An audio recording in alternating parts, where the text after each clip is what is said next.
વલસાડ જિલ્લાના ઉમરગામમાં નગરપાલિકાની બેદરકારીને કારણે રોગચાળો વકરે તેવી પરિસ્થિતિ સર્જાઈ છે। છેલ્લા કેટલાક સમયથી શહેરમાં પૂરું પાડવામાં આવતા ડહોળા અને ગંદા પાણીથી લોકો ત્રાસી ગયા છે।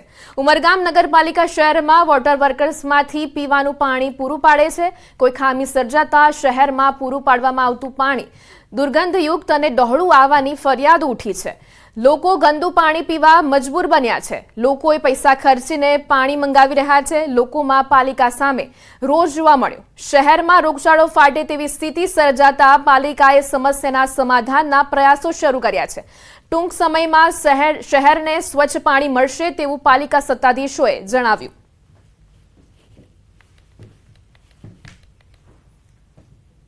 खराब आवे छे सर कि एने यूज करी शकातुं ज नथी। वासन धोवा, कपड़ा धोवा कईमां बी यूज नहीं थाय तो पीवानी तो वात ज दूर छे सर। ने आ पाणीथी छोकराओ बीमार थाय छे, स्किन एलर्जी पण थाय छे। अमारे बहारथी पाणी मंगावीने रिस्टोर करीने वपराश करवो पड़े छे अने अमारे नगरपालिकाथी आ दरखास्त छे कि अमने ए पीवाना लायक पाणी आपे અને આ પાણી પીવાથી અમારા છોકરાઓને બી એલર્જી થાય છે અને બીમારો પડે છે। હાલની પરિસ્થિતિમાં જે કંઈ રેક્ટિફિકેશન કરવાનું હતું એ અમે કર્યું છે। ક્લેરિફાયરનું બેસિકલી પ્રોબ્લેમ હતું, એ ક્લેરિફાયરનું મોટર કંઈ બગડી ગયું હતું, એના લીધે સમસ્યા થઈ હતી ને 2 દિવસની સમસ્યા હતી। હાલ અત્યારે અમે એ રેક્ટિફાઈ કરીને અત્યારે ચાલુ કરી દીધી। આગળ વાત કરીએ વરસાદની રાહની।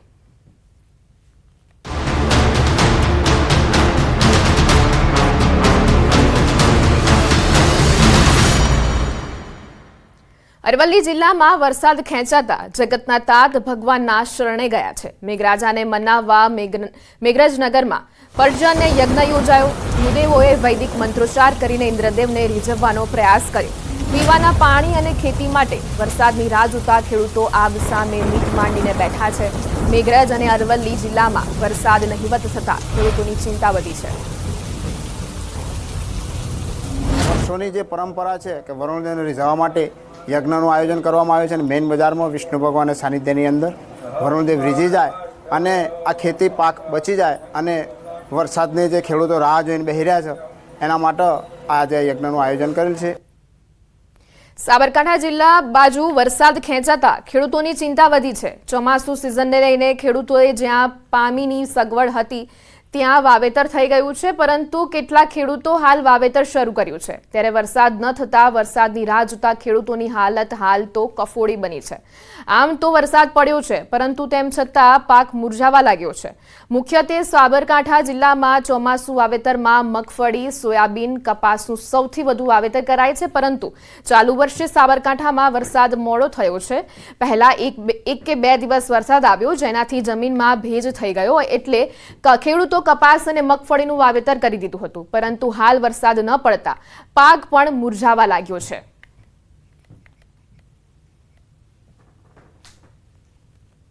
3 દિવસ થયા વરસાદ બંધ રહ્યો છે। વાવેતર કરવાનો બાકી છે અને ભેજ ઘણો હોય એટલે વાવેતર થતું નથી અને હવે વાવેતર કરી અને વરસાદ હજી 4-5 દિવસથી આવ્યો નથી, તો હવે આ ખેડૂત સોયાબીન, મગફળી, કપાસ એ બધું વાવેતર કર્યું છે, પણ હવે વરસાદ ખેંચાણો એટલે એમને નુકસાન ઘણું થશે। હાલ ખેડૂત વરસાદની રાહ જોઈને બેઠો છે કે ક્યારે વરસાદ પડે અને પાક બચાવી શકાય। જલ્દી વરસાદ પડે તો ખેડૂતોના પાકને જીવનદાન મળી શકે તેમ છે। વરસાદ ન વરસે તો ખેડૂતોને નુકસાન થઈ શકે તેમ છે। ત્યારે ક્યારે વરસાદ આવે તેની પણ ખેડૂતો મીટ માંડીને બેઠા છે। વાવેતરમાં અત્યારે મગફળી, સોયાબીન અને કપાસનું વાવેતર કરેલ છે। પાણી હતું એટલે વાવેતર કર્યું, પણ અત્યારે વરસાદના ખેંચતા હતા અત્યારે પાકને અત્યારે બહુ નુકસાન થાય છે। અત્યારે પાણીની ખાસ જરૂર છે। એ વરસાદ આવે તો આ બધું ખેતી બરાબર છે। મોંઘા બિયારણ લઈને આ ખેતી કરી છે, દવાઓ મોંઘી, અત્યારે ખેડૂતને પડતા ઉપર પાટાનો માર છે। સાબરકાંઠા જિલ્લામાં વરસાદ ખેંચાયો હતો અને વરસાદ ખેંચાણને લઈને ખેડૂતોએ જ્યાં પાણી હતું ત્યાં વાવેતર તો શરૂ કરી દીધું, પરંતુ જે વાવેતર કર્યું હતું તેના કારણે અત્યારે ખેડૂતોની જે પરિસ્થિતિ છે વિપરીત જોવા મળી રહી છે।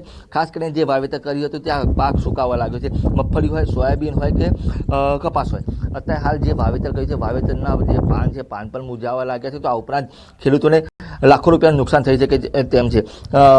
અત્યારે હાલ તો મોંઘાદાટ બિયારણો, ખાતર, દવાઓનો છંટકાવ કરીને પણ પાકને જીવંત રાખવા માટે ખેડૂતો પ્રયાસ કરી રહ્યા છે, પરંતુ અત્યારે હાલ ખેડૂતો એક જ રાહ જોઈ રહ્યા છે કે જલ્દીમાં જલ્દી વરસાદ પડે તો ખેડૂતોનો જે પાક છે પાકને જીવનદાન મળી શકે તેમ છે.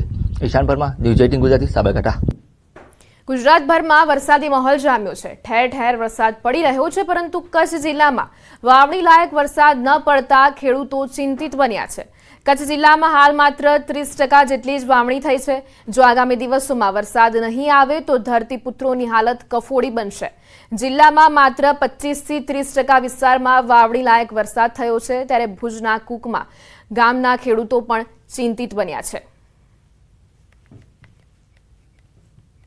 કચ્છમાં વરસાદ ખરેખર જો વાવણી લાયક વરસાદ બિલકુલ જેને કહેવાય નથી પડ્યો.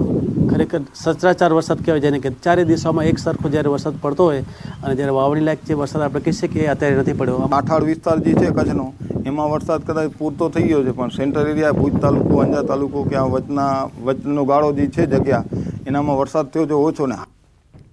રાજ્યના મોટાભાગના જિલ્લાઓમાં મેઘમહેર જોવા મળી છે, પરંતુ પાટણ જિલ્લામાં હજુ પણ મેઘરાજા મન મૂકીને વરસ્યા નથી. પાટણ જિલ્લાના કેટલાક તાલુકાઓ કાગડોળે મેઘરાજાની રાહ જોઈ રહ્યા છે. ખેડૂતોનું કહેવું છે કે અત્યાર સુધી 15 થી 17% વરસાદ નોંધાયો છે. 15 થી 20% વાવેતર પણ કરાયું છે, પરંતુ જોઈએ તેવો વરસાદ હજુ વરસ્યો નથી.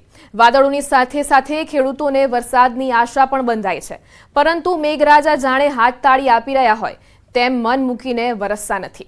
ખેડૂતોમાં મનમાં દુષ્કાળની ભીતિ છે. હેક્ટર દીઠ વાવેતરમાં 20 થી 25 હજારનો ખર્ચો થતો હોય છે. ત્યારે જો આગામી 4 થી 5 દિવસમાં જો વરસાદ નહીં વરસે તો ખેડૂતોને ખર્ચો માથે પડે તેવી ભીતિ છે. બધા પાકનું નુકસાન જ છે. વરસાદ છે નહીં, બરોબર, અને હજુ જો 5 દિવસ ખેંચાય વરસાદ તો બાજરી બધું સુકાઈ જાય એમ છે. ખર્ચા તો બિયારણ, ખાતર, પાછા એની દવાઓ, અમને આ વરસાદ ના થાય તો બધી માથે જ છે. વાવણી લાયક વરસાદ એમાં સમી, રાધનપુર, સાંતલપુર આ 3-4 તાલુકામાં વરસાદની મોટી ઘટ છે.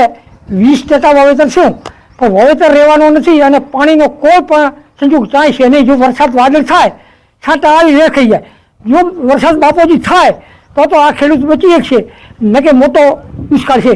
ટકા જમીનમાં વાવેતર થઈ ગયું છે, જુવાર, ગુવાર, અડદ, પણ જો હવે વરસાદ ન થાય તો બધો પાક નિષ્ફળ જાય એવું પોઝિશન છે. તો ખેડૂતોને લગભગ હેક્ટરે 75,000નો ખર્ચો કરી અને આ મોંઘા ભાવના બિયારણ વાવ્યા છે. સત્વરે વરસાદ થાય તો બરાબર છે, નકે કોઈ પાણીનો વિકલ્પ નથી.